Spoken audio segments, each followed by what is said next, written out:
সবাইকে আমন্ত্রণ কুল স্পোর্টস 24-এ এতক্ষণ শিরোনাম শুনছিলেন আর আপনাদের সাথে আছি রেজওয়ানুজ্জামান। কাল থেকে শুরু হচ্ছে বিপিএল এর দলগুলোর প্রস্তুতি। 7 দলের 2টি আনুষ্ঠানিকভাবে অনুশীলন শুরু করবে বৃহস্পতিবার সকাল 11টায়। সবার আগে অনুশীলনে নামবে ঢাকা ক্যাপিটালস। কোচের দায়িত্বে খালেদ মাহমুদ, মোস্তাফিজ, লিটন, তানজিদ তামিমরা অনুশীলন করবেন। আর দুপুর 1টায় চিটাগং কিংস তাদের প্রত্যাবর্তনের শুরুটা করবে। ইতিমধ্যে Australian coach Shaun Tait Dhaka এসে পৌঁছেছেন। দুই দলেরই অনুশীলন মিরপুরের একাডেমি মাঠে। এদিকে রংপুর রাইডার্স শুক্রবার থেকে অনুশীলন করবে বসুন্ধরা আবাসিক এলাকায় তাদের নিজস্ব মাঠে। খালেদ মাহমুদ সুজন আর মোহাম্মদ সালাউদ্দিন ছাড়া পাশে নেই আর কেউই। নিজের খরচে রাজশাহীতে করতে হয়েছে অনুশীলন। জাতীয় দলের পুলের বাইরে থাকার কঠিন গল্প শোনালেন সাব্বির রহমান। ঢাকা ক্যাপিটালসের হয়ে বিপিএল খেলার প্রস্তুতি শুরু করেছেন মিরপুরে। ভালো খেলে বাঁচিয়ে রাখতে চান জাতীয় দলের স্বপ্ন। সাব্বির রহমান হারিয়ে যাওয়া এক তারা। বিপিএলের গত আসরে নেয়নি কোনো দল। জাতীয় লিগের লঙ্গার ভার্সনেও ব্রাত্য।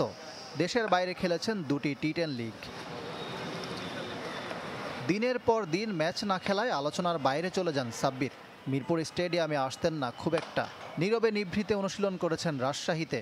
শোনালেন জাতীয় দলের পুলের বাইরে থাকার বঞ্চনা। আমি মিরপুর আসতে পারি না যে এখানে অনেক বুকিং থাকে, উইকেট বুকিং থাকে, 1 ঘন্টা আধা ঘন্টার জন্য প্র্যাকটিস করে মজা পাওয়া যায় না। আমি সারাদিন প্র্যাকটিস করতে চাই, তো সারাদিন প্র্যাকটিস আমার হবে না এখানে। তো এই জন্য এই প্র্যাকটিসে যেন আমি আমার সিটিতে করতে পারি, আমি সেট আপ করি ওখানে। আমি আমার খরচে স্ল্যাব কিনেছি, মেশিন ইউজ করেছি। তো সবাই হয়তো বা সমর্থ নাও থাকতে পারে যারা আপকামিং যারা আছে। ক্যারিয়ারে একের পর এক বিতর্ক সঙ্গী। শুভাকাঙ্ক্ষীরাও দূরে সরে গেছেন।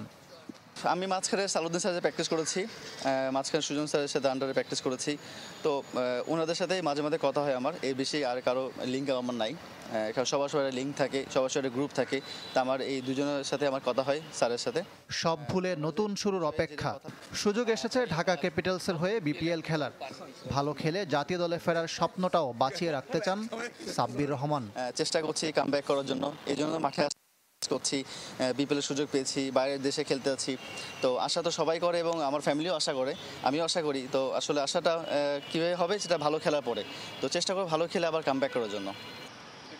লঙ্কা টি10 লিগে গল্প আড্ডায় সময় কেটেছে সাকিব আল হাসানের সঙ্গে। খারাপ সময়েও সাকিবকে দেখেছেন হাসি খুশি। আমার কাছে মনে হচ্ছে উনি খুব চিল আছে এবং উনি খুব এনজয় করছে ওনার লাইফটা বাইরে। তো হোপফুলি উনি এনজয় করছে। Ikram Hussain, channel 24, Dhaka. Pakistan super league PSL এর প্লেয়ার্স ড্রাফটে নাম তুলেছেন বাংলাদেশের মোস্তাফিজুর রহমান। পাকিস্তানি জিও স্পোর্টসের সূত্র মতে বাংলাদেশ পেসার খেলতে চান এই ফ্র্যাঞ্চাইজি ক্রিকেট টুর্নামেন্ট। 11 জানুয়ারি বেলুচিস্তানের গওয়াদারে হবে সিজন 10-এর ড্রাফট। 6 দলের আসর শুরু হবে 10 এপ্রিল, শেষ 25 মে। আইপিএলে দল না পাওয়া মোস্তাফিজ এর আগে একবারই খেলেছেন পিএসএল-এ লাহোর কালান্দার্সের হয়ে। আন্তর্জাতিক টি20-তে বর্তমানে বিশ্বের 5ম সর্বাধিক উইকেট শিকারী তিনি।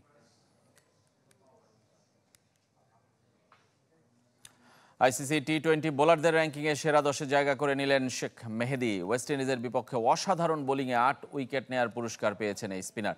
এর আগে 2021 সালেও সেরা 10-এ উঠেছিলেন মেহেদী।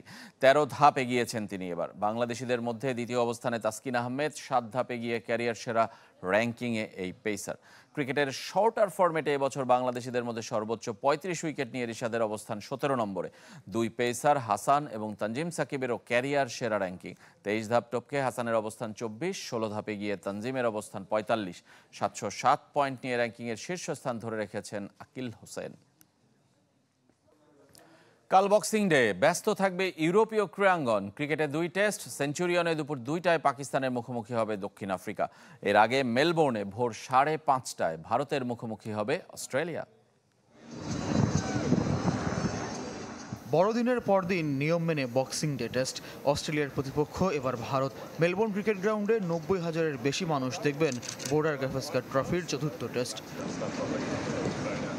বক্সিং ডে টেস্ট বলে যেমন আলাদা গুরুত্ব আছে, 3 ম্যাচ শেষে সিরিজটাও আছে সমতায়। 2 দলের একটি করে জয়, তৃতীয় ম্যাচটা ড্র, হাতে আর 2 ম্যাচ। বিশেষ দিনে অভিষেক হতে যাচ্ছে স্যাম কনস্টাসের। অজি টপারের দৃঢ়তা ফেরাতে টিনেজ ব্যাটারে আস্থা রাখতে যাচ্ছে টিম ম্যানেজমেন্ট। বয়সের চেয়ে আমরা গুরুত্ব দিচ্ছি পারফরমেন্সে, তার উপর আস্থা রাখতে চাই। বক্সিং ডের মতো গুরুত্বপূর্ণ টেস্টে তার অভিষেক হবে, এটা তার জন্য বড় প্রেরণা। ট্রাভিস হেডের খেলা নিয়েও সংশয় কেটেছে। Has he got some things to work through? Head খেলার মতো ফিট, আমি আশা করি সে খেলবে এবং তার মতোই খেলবে। সামনের দুটি ম্যাচই খুব গুরুত্বপূর্ণ। I didn't see the sort of back end of his. ম্যাচের পাশাপাশি সিরিজ নিয়েও বেশ চিন্তিত ভারত, কারণ এই সিরিজ জয় কিংবা পরাজয়ের উপর নির্ভর করবে টেস্ট চ্যাম্পিয়নশিপের ভাগ্য। These two test matches are going to be so important. আমরা দুটি ম্যাচেই গুরুত্ব দিচ্ছি। দু দলের জন্যই ম্যাচ দুটি গুরুত্বপূর্ণ। আপাতত ফোকাস মেলবোর্নে। ভালো খেলতে হবে, ভালো ব্যাট ও বল করতে হবে, এমনকি ভালো ক্যাচও ধরতে হবে। And take some good catches as well. Mohammad শামি ইনজুরিতে পড়ায় তানুষ কোতাইনকে দলের সাথে যুক্ত করেছে ভারত। অভিষেকের অপেক্ষায় এই অলরাউন্ডার। আর বিরাট কোহলি শিগগির রানের ধারায় ফিরবেন, বিশ্বাস রোহিত শর্মার। And we really wanted just a backup in case. তানুষকে আমরা ব্যাকআপ হিসেবে রেখেছি। তাকে মাঠে নামানো হবে কিনা পরিস্থিতি বলে দিবে। অন্যদের ফিট থাকার উপর অনেক কিছু নির্ভর করবে।